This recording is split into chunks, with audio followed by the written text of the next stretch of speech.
ស្នេហ៍យើងមិនបងហាញតែមិនលាក់បាំងស្រឡាញ់យួនខ្លាំងខ្លាំងតែមិនប្រកាន់អ្នកផ្សេងគេមិនដឹងតែពួកយើងដឹងច្បាស់យើងស្រឡាញ់គ្នាណាខ្វះគ្នាមិនបា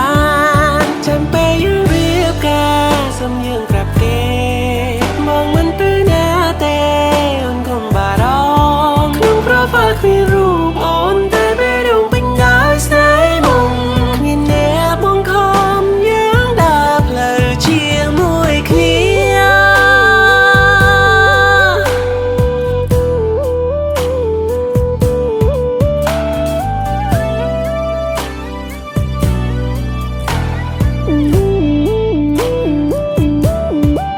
ពួកយើងក៏ធ្លាប់ជួបប្រកែកគ្នាពួកយើងក៏ធ្លាប់មិនត្រូវរើគ្នាក៏ប៉ុន្តែរៀមរើមិនដែលសាវ៉ាចូលរូបត្រានត្រៃពេលជួបគ្នាក៏